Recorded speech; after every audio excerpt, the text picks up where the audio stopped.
computer.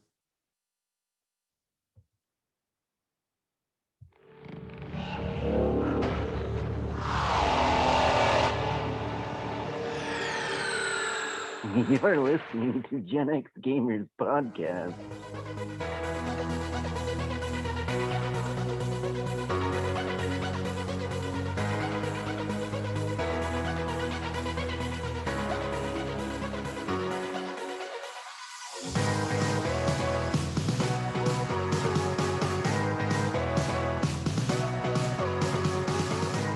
Hey, all, welcome this week to Gen X Gamer Podcast. This is your host, Kid Aquarius. Excited to be here. As always, I'm always excited to be here. My favorite time of the week is getting on and doing a podcast with you guys. It's what it's all about, baby. I haven't talked to you guys since Thanksgiving. I hope you had a fantastic Thanksgiving. We had a good Thanksgiving on my end. If you heard the Thanksgiving episode, I told you about great Thanksgiving games you should be playing with your family. And, we jumped into a few ourselves. It was a lot of fun. So yeah, welcome. And now we're into Christmas time, which is kind of the theme of this podcast. If you're listening to this podcast, then you are probably a Gen X gamer who, you don't have time to do your own research and digging into things. So I am here for you to give you just a little Gen X gamer fix, talk to you about gaming, give you some news, and talk about something relevant, right? So this week's episode, I'm excited. We've got a whole new gaming news in a minute. Jack Kingsford's going to join me, and I'm going to share with him my ideas for 5 presents for Gen X gamers that, along the lines of gaming, as well as I'm going to share 5 iPad games that I consider to be my all-time favorites that I've ever played. So I'm excited about this episode. Hopefully that will be interesting to you. I mean, it is Christmas season, and some of you are probably still trying to figure out what to get your significant other, or if you want to plant the seed, just have your, significant other listen to this episode and the seed has been planted. So here we go. I might as well just jump into things. Before I go to gaming news in a minute, I do have a few items of upkeep. So I wanted to update you. I keep updating you, but I have to say, since we had our Apex Council of War 3 weeks ago, our whole Gen X Gamer Apex group has been doing a lot better. We have many, many wins compared to previous before that episode. So whatever happened, we have reached a new level. I mean, we still have those moments where we're dumbfounded at how horrible we are, but that doesn't happen nearly as often. And so there's a lot of shining moments where we get to, brag and share little screenshots of groups of us winning. It's quite exciting. So thank you for being a listening audience to that. I know you don't care, but I do, and it means a lot to me. Also, games I've been playing this week. So this week I have been, just for those board game players out there, I've been playing Thunderstone Quest. I pulled out an expansion I had that I had never played before. I jumped into that game. For those who don't know the Thunderstone Quest game, this is a board game that is a deck builder, but it is sent in like almost a fantasy world where you are going into dungeons and you're building a deck of heroes and weapons, and then you can upgrade your heroes so that they have more significant powers, and you go deeper and deeper into a dungeon, killing monsters, getting loot. It's pretty cool, especially for a deck builder. I mean, it's not quite as robust as Dominion, but it is really, really good, and it's getting up there. And then my last side note as an introduction for anybody who has not jumped into the world of Mandalorian. I know this isn't exactly Gen X gaming, but I really do feel like any Gen X gamer out there at the same time has a significant love for Star Wars. There's only a few of you who do not. Chris Furman. But besides him, almost everybody else loves Star Wars and gaming. So I feel okay saying you have got to be watching The Mandalorian. There is just too much going on there, right? Like, if you don't know anything about the Star Wars world, you will still enjoy the show. But if you do know anything about the Star Wars world, the amount of new content coming out that impacts everything that you've ever known about Star Wars, it's way too much. You need to be there, okay? So that's my little tip, my wisdom tip to bring you peace and happiness this Christmas season. Watch The Mandalorian. Okay, guys, before I kind of transition into gaming news in a minute, I do want to put a push out there. If you're ever bored and you want to watch a little video, you can always go to twitch.tv/Kid Aquarius and you will see yours truly with maybe a few other Gen X gamers playing some random video game. And, it's something to do while you're waiting there in the doctor's office, I guess, or whatever you're doing. Okay, guys, it is my favorite time of the week. So let's, without further ado, it's time for gaming news in a minute. Here we go.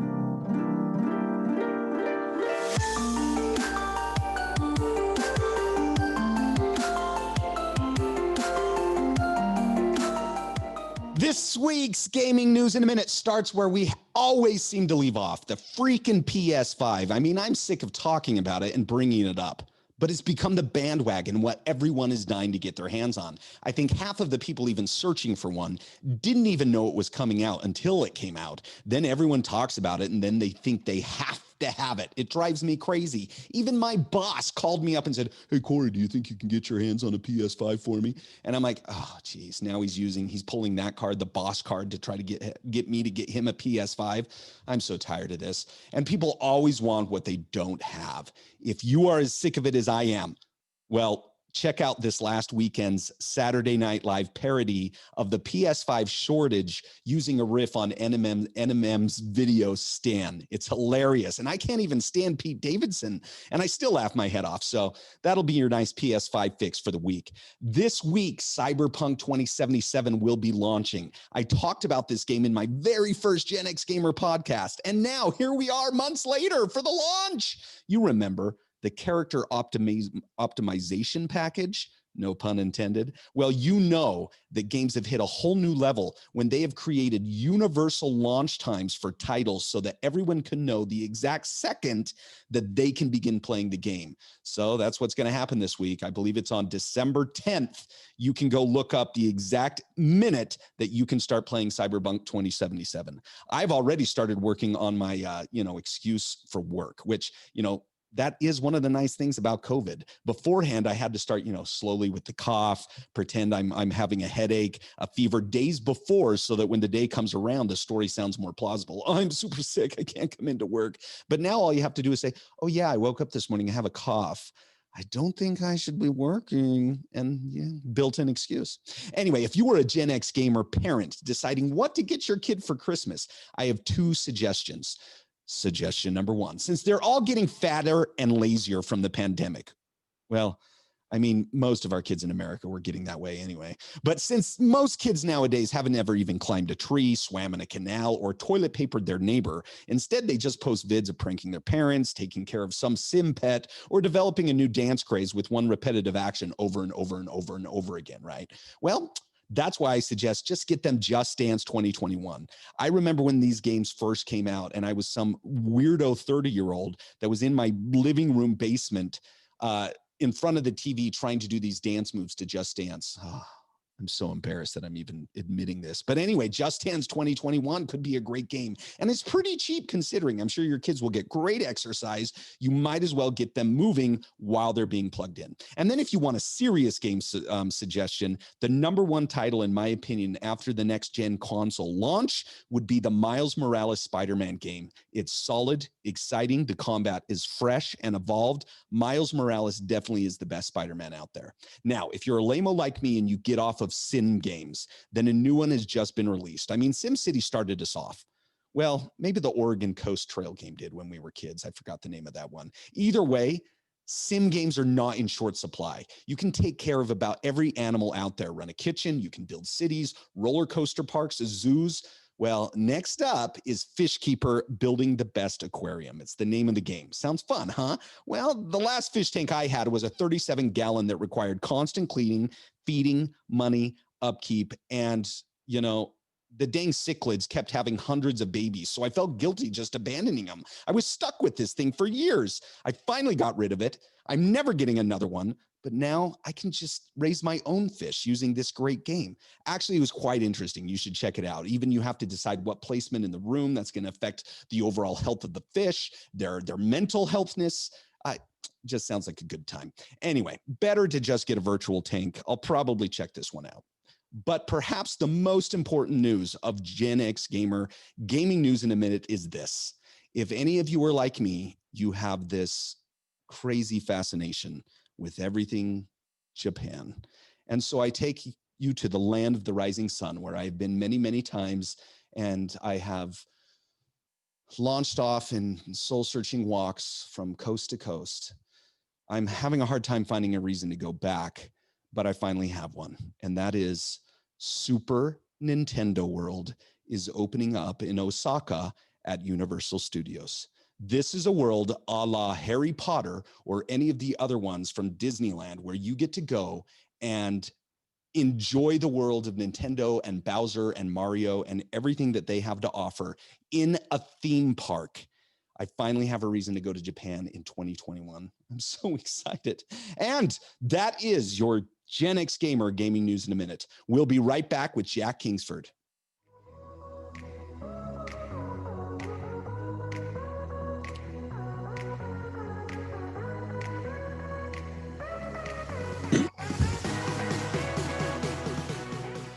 Okay, welcome back, guys. It's that time of the week where I get to, bring on one of my buddies and talk about gaming to some capacity. I have brought on Jack Kingsford. Jack, welcome to the show. Thanks. I'm excited to be here. Can you hear me well? I can. You sound crisp and beautiful. Awesome. Hey, I know our listeners can't see you, but what shirt are you wearing there? It's Gara.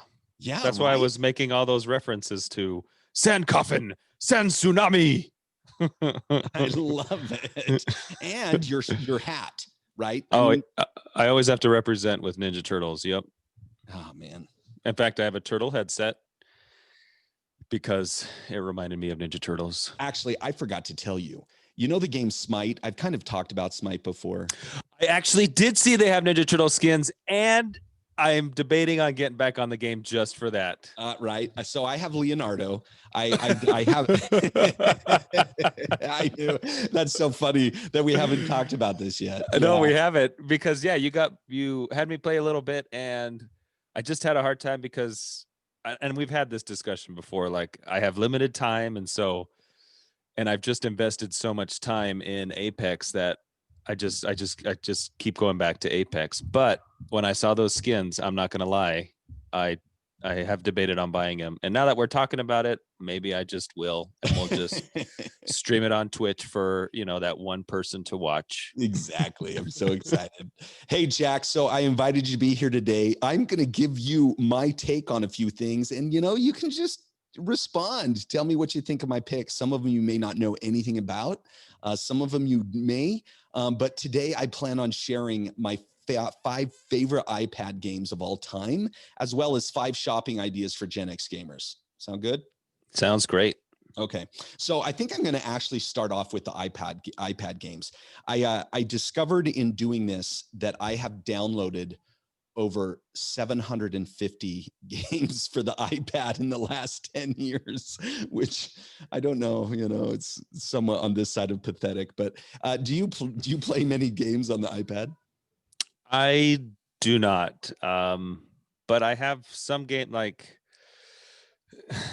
I mean, you know this about me. I mean, you got me into the Star Wars card trader, and that was really the last game that I was, you could arguably say, addicted to, right? Like I started putting the app on my wife's phone and my brother's phones, and I would text them and call them and then tell them to buy packs with credits and then trade them with. So that was the last one.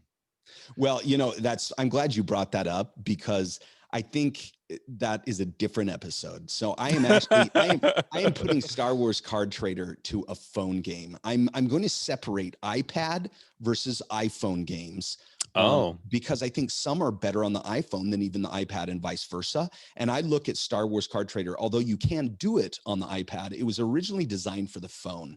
And so I look at that as a phone. And the other caveat I have for these games, I have not included any game that was originally created on a different console or platform and then modified for the iPad.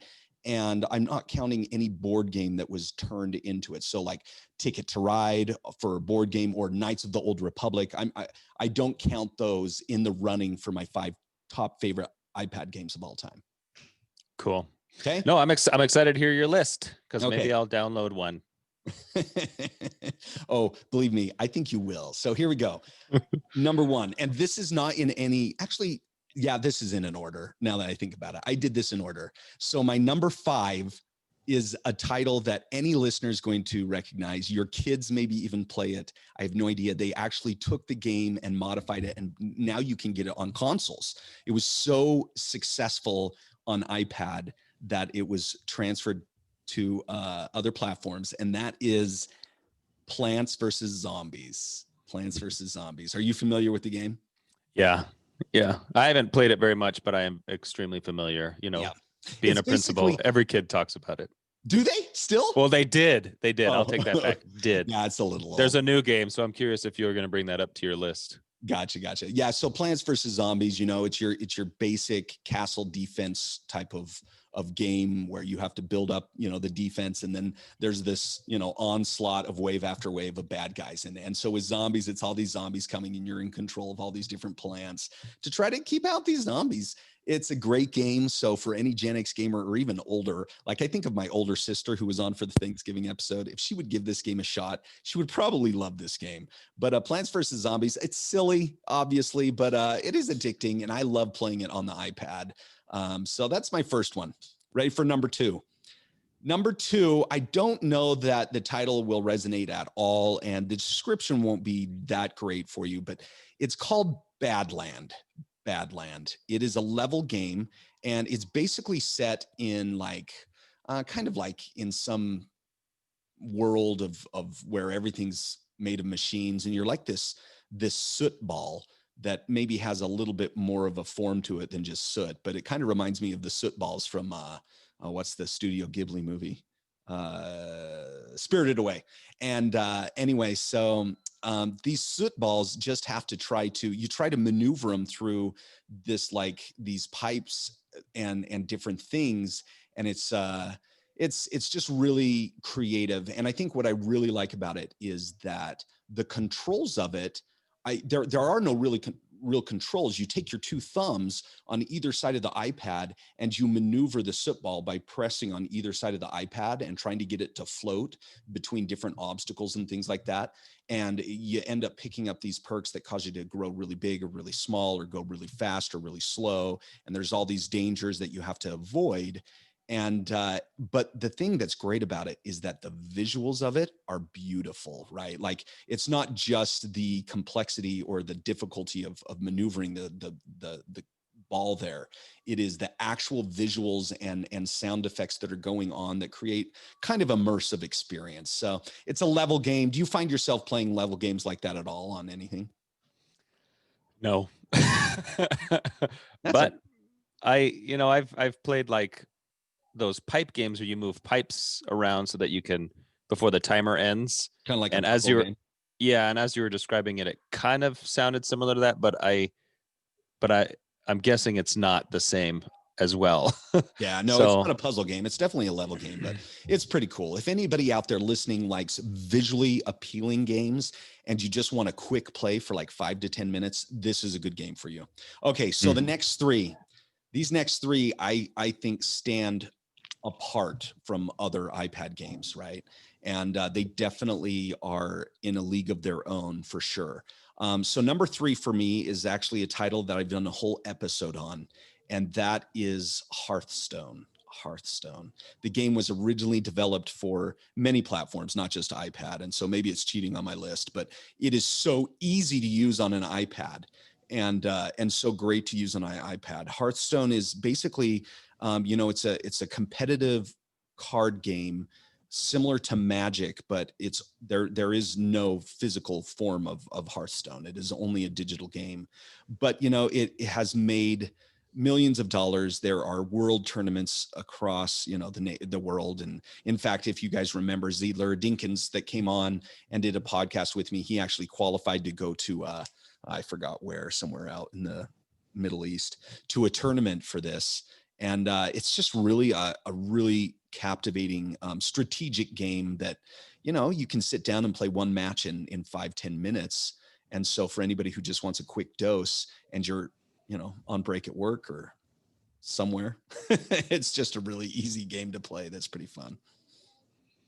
Yeah, I remember you and Jake talking about that game. So if you guys aren't familiar with Hearthstone and you want a more in-depth look into it, you should check out a previous episode with Jake and Corey. Good call, Jack.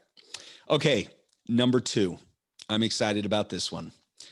This game is the only iPad game that has ever scared me.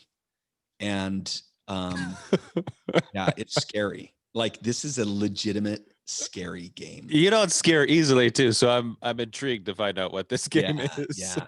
So the interesting thing about this game is that it is based on Scandinavian lore, where I guess there's this tradition where people would go and on the New Year's in the evening at New Year's Eve, you would go out and go for a walk in the forest all by yourself.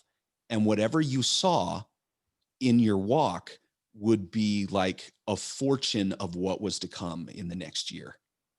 And so that's kind of like the loose idea of what this game is based on. And it's called Year Walk. And you start off in this like forest with this really eerie music. And you can just, press certain parts of the screen that will take you deeper into the forest or other parts of the forest. And you start seeing these things in the forest. And you can interact with them. And you do have to try to figure out and deduce how to unlock other parts of the forest by finding things and stuff like that. But it is a horror game, right? Like there are some disturbing images, not disturbing, like if your kid sees it, there's blood and gore or something inappropriate like that. But it is disturbing in the sense that you're like, okay, that's really creepy, right? Like I remember when I was a kid once waking up in the middle of the night and I walked out and we had this old fireplace and we always had fires to heat the house. So it's like 1:30 in the morning and I walk out and I see my sister and she is like staring into the fire.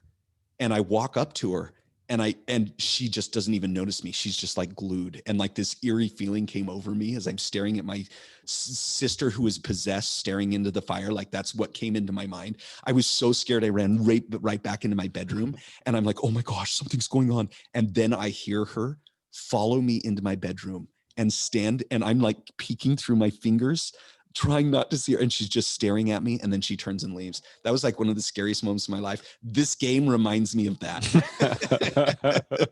That's pretty freaky. That's like poltergeist kind of stuff, huh? Yeah, it was pretty scary. Scary games. Can you think of one game that has scared you? Yeah, Clock Tower. It was like, I think it was on PlayStation. Did you ever play that game? I didn't. Oh man, yeah. I think that was like the first time I was introduced to a game that could like spook you. You were can't remember if you were a kid or something or a detective, but there's like almost like a Quasimodo type character with these huge scissors. And I don't remember the premise of the game, but throughout the game, like the clock tower monster would come out, the music would change, and then he would like jump out of something and he'd move real slowly. So you'd have to like go somewhere and hide. And if he like saw you where you're hiding, like he would come in and like either cut you in half with his big old scissors. But oh my goodness, yeah, your heart's like pounding. You'll like see his feet kind of dragging. Like if you go into like a toilet, you like stand on top of the toilet, close the door, and like you just wait and hope that he doesn't see you. And sometimes he'll walk past, and then you can continue with the game, or he'll just like slam it open and cut you in half. So Clock Tower, yeah, those games, whoo, they get you going. That was pretty. That description was pretty scary. So when the monster finally got you, it moved slow, but when it got you, was it like a quick jump scare? Do you remember? Yeah, right. Like the door would open, and then there'd be like a cut scene of him like slicing you in half, or like pushing you out of a window. I don't remember all the scenes. It's been a long time. I was in high school. But yeah, Clock Tower. I'm sure if I played it now, it'd be so heavily pixelated, and I'd be like, "How did this scare me?" You should try it out on your kids, see if they get scared. I should look it up. It might even be on the iPad or an app now. Yeah, you should. Okay, I'm ready for my number one. Number one, what is it? I'm excited to share this game because this game really, to me, is one of the it's the genius of playing a game on an iPad. Like this game would never work on a console. It would never work on your PC. I mean, it would, but it wouldn't be nearly as good. And to have this game on an iPad where you are just up close and personal with this game, it makes a complete difference. So The name of Flappy the Bird. What's that? Just kidding. Flappy. Flappy Bird. Yeah, Flappy Bird. The game is called Flappy Bird. What's that bird game that was so? Oh, Angry Birds. It's Angry Birds. It's My Angry big, Birds. like groundbreaking game is Angry Birds. Angry Birds. No, okay. So the name of the game is called Little Inferno. And the way the game works is this, and it's really cool. So it opens up that you see this really weird fireplace. And at the bottom of the fireplace are So I just have to say, I think you have this weird fetish now with fireplaces because of that story with your sister. Yeah, right. So like if a game has a fireplace, like you're all about it. I'm in it. Yeah, that's what Sorry. it is. All right, let's hear it. That's why Howl's Moving Castle is my favorite. So good. Okay, so Little Inferno, it starts off that you see this fireplace and there's instructions and for the game, right? And you click on the instructions and it gives you really simple instructions. It's like, this game is about burning things. And then you take the instructions and you put them in the fireplace. And if you touch anywhere in the fireplace, it lights whatever's in the fireplace on fire. And so you burn up your instructions and you kind of mess around with the controls. And there's this catalog you can open. And this catalog has a whole bunch of things that you can buy if you have the coins, and you get coins by burning things. And you buy these random items in this catalog that show up, and now you can stick them in the fireplace and burn them. And I know how this sounds, right? You're like, wait, what is this guy talking about? So you start buying these things in the catalog and putting them in the fireplace, and you start burning them, and it leads to more coins so that you can buy more things. And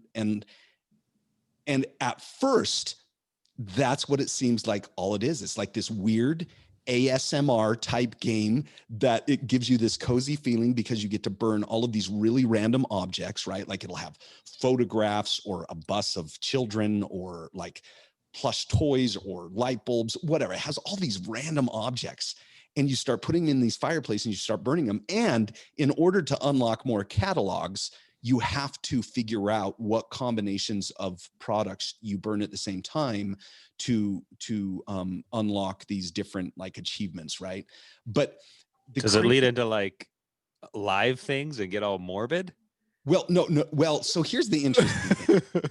The game, you never leave the fireplace. The entire game. That's what she said. Well, what was that? You? Oops. That was perfect. Yeah, that was perfect. So, thanks, Michael Scott. And we have our special guest. Yeah, that's my special guest. Michael Scott. No, Steve I had downloaded that that soundbite to play at some random time, and I must have accidentally bumped it. But so anyway, the weird thing about it is the entire game takes place in this fireplace. Like that's all you do the entire game is burn stuff and feel good about it. But all of a sudden, you start receiving these letters from this person who has a little infernal fireplace as well. And through these letters, you start getting an idea of what this world is where you live and what's going on.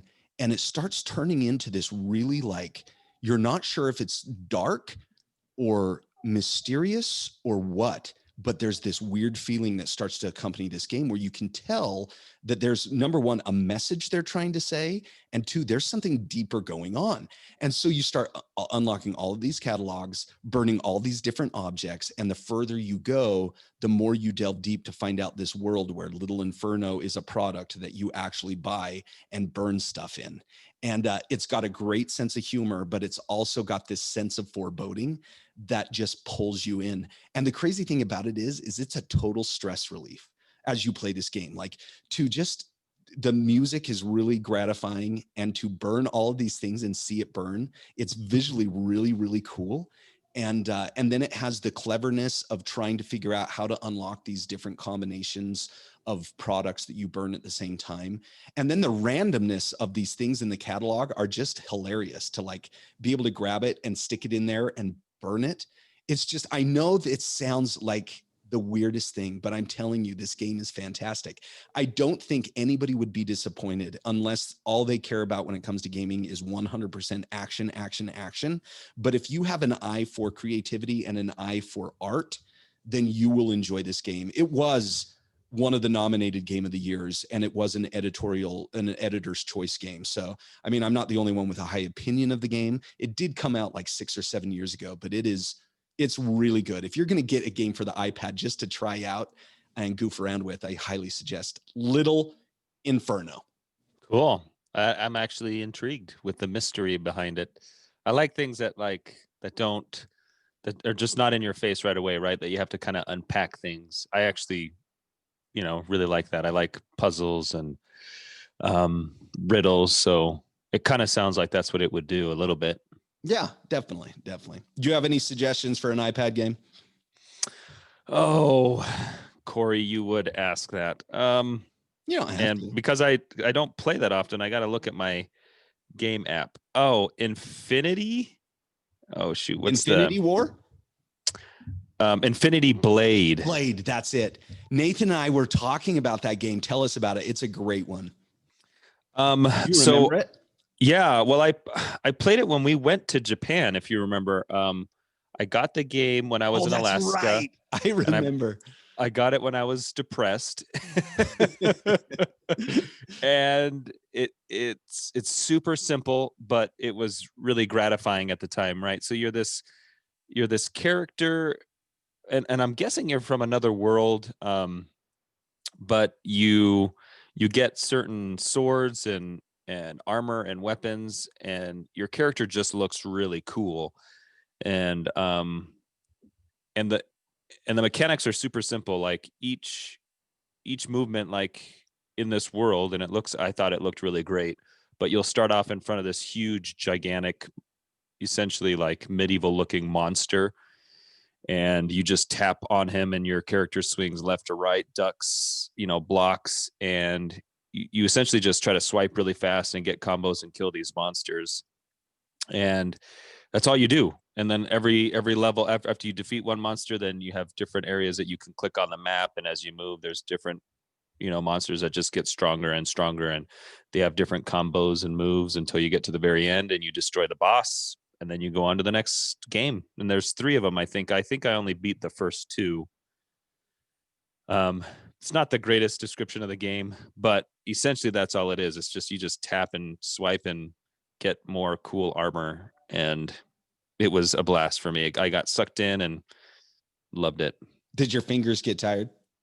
Yeah, they do. I don't know if you played Among Us. I don't know if that counts as an iPad game or not, but that's huge with kids right now. And I haven't really played it, but I've started kind of playing it.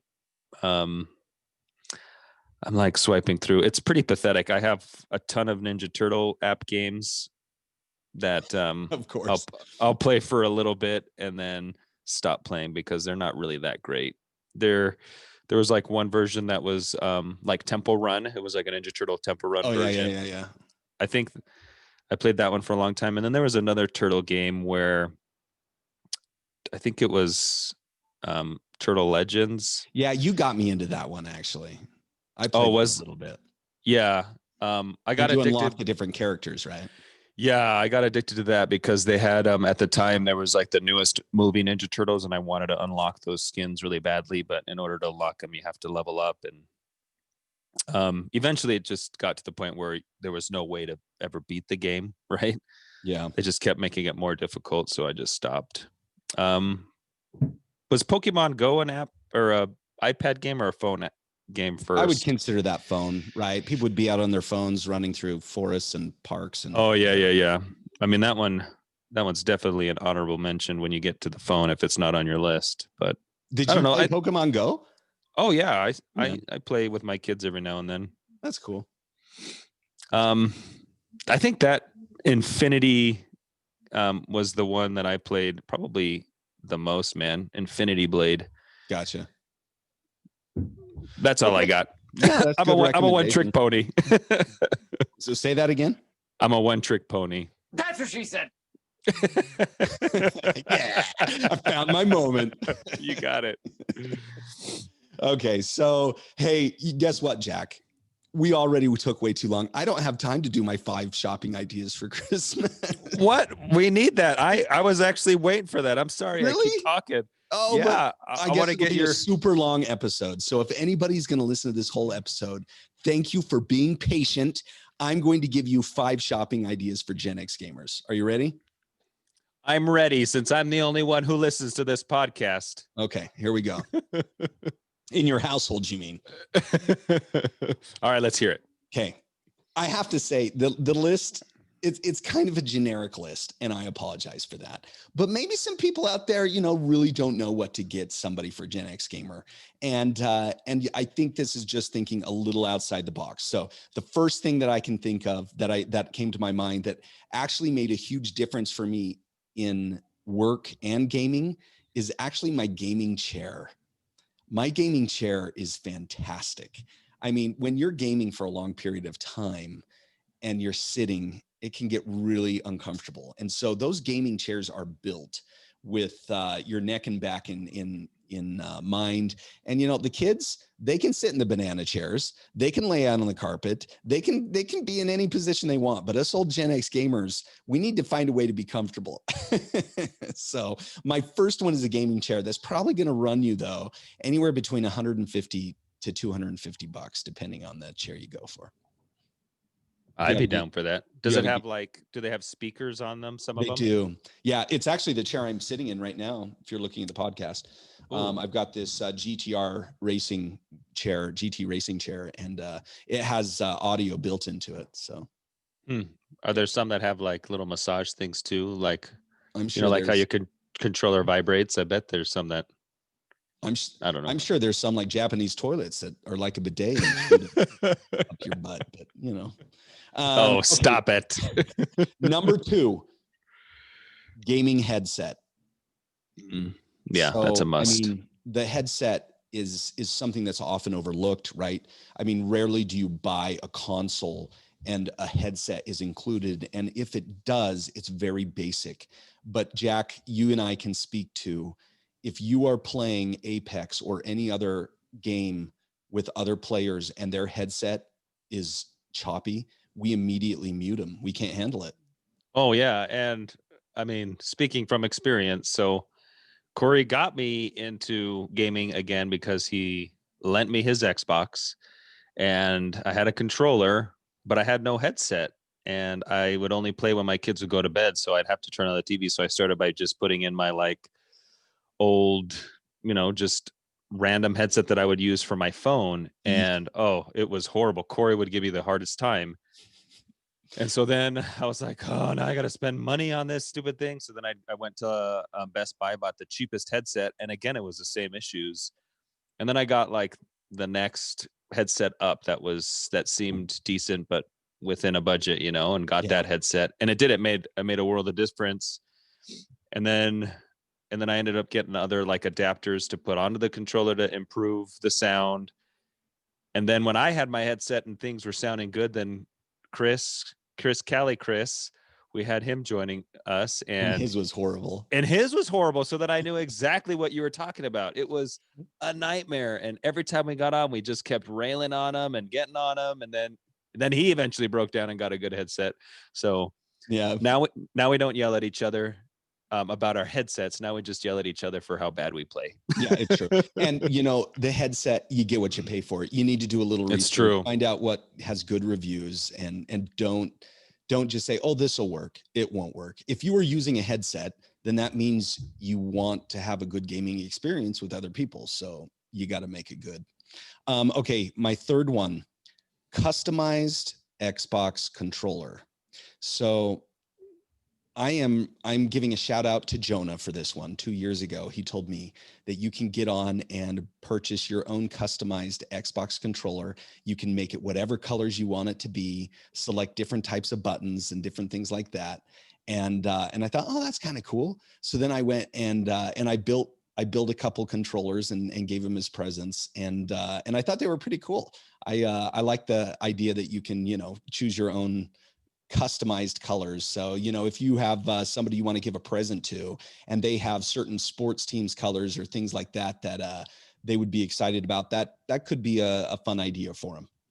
Oh, is that what you got me? I have no idea. You got me a controller. I wonder if it was a customized one. It probably Can you Can you get them like with actual logos on them or just different I colors? don't know. That was a couple of years ago. I'm not sure at this point. I mean, I moved on from those and went with the Elite Xbox controllers. So now Yeah, I your do the Elite customized. But controller is pretty awesome. But for just a basic controller, they cost about the same price as just one you'd buy in the store, your generic black one. So my fourth idea is, with these free to play games that we play, like Apex, you were just talking about Fortnite before we got on. You never want to spend money on them, but buying a skin for one of your characters that you really like could be a fun present. Now, how you buy that for someone else, I'm not 100% sure. Maybe a little redeem me certificate coupon in the stocking, perhaps. But any Gen X gamer usually feels guilty about dropping $10 for some stupid skin that they don't need for gaming, but yet they're super fun and satisfying. Yeah, no, there's a lot of truth to that. I think yesterday was the very first time that you gave me a compliment on my my character skin for Revenant. So Yeah. that made me happy. It reminded me of Skeletor. That's right. Yeah, it's a good skin. Very cool. And then my last one is, pretty actually generic idea, but it is cool. And that is actually just getting gaming merch of any type that you wear, right? And that's what's ironic for those who can't see, who aren't watching the YouTube video of this. Jack is wearing a turtle hat and he's wearing a Naruto shirt. And, you can look up any game merchandise online and just find some cool piece, t-shirt or hat or key ring or anything like that of a favorite game that that person has. And that can be a pretty cheap but just fun gift to give to somebody else. Nathan actually gave me a Call of Duty hat. And if anybody doesn't play the game of Call of Duty, they'd have no idea it was a Call of Duty hat because it just has an emblem. But the hat looks really good. But for those gamers, I know it's the Call of Duty because of the emblem that's on it. And I love the hat. It's one of my favorite hats. So anyway, I just thought any type of merchandise, shirt, hat, socks, anything like that, that has a piece of gaming, some game attached to it could be cool. I that is a good suggestion. It's really funny when you wear merch like that, that's real subtle like that, and then other people compliment you on it. You're like, oh yeah, you get it. Yeah. And then there's like an instant connection, even though it's just for a second. You're part of the club. Yeah. There used to be a website that I got all my stuff like that on. It was thinkgeek.com. But then GameStop went and bought them. And I think they've tried to roll in all of that merchandise into their stores and their stuff. So, I mean, you could check out GameStop. They do have a pretty good selection for that. But ThinkGeek used to be excellent for that. Either way, that's my recommendation. You have any Christmas present recommendations for Gen X gamers, Jack? No, those were all pretty good. Okay. This is your podcast, so we'll stick to your list. Jack, thanks for being here, man. No, thanks for the invite. It was fun. Yeah. I'm the master of my opinion, so I'm happy to be here with you sharing it. We need to get you some theme music. I already sent it to you. I know, but that was a little too hardcore. Well, I'm that's trying to remember how I roll, man. Wasn't it some sign of a song of corn or something crazy? Yeah, it's Korn's introduction on Blind. It's good. It's only a couple of seconds, but it's good. Okay, I'll have it queued for next time. I mean, this is mine. See, that's gamer. Okay, well, hey. There's some hardcore gamers out there, man. I'll reach another crowd for you. They'll come in. That's a good point. Okay, I need to stop being so narrow-minded. Hey, thanks for listening, everybody. Hopefully you'll be here with us next week. Hopefully you enjoyed the podcast and stuck around for all 45 minutes of this sucker. Anyway, have a great week, and we'll see you next time.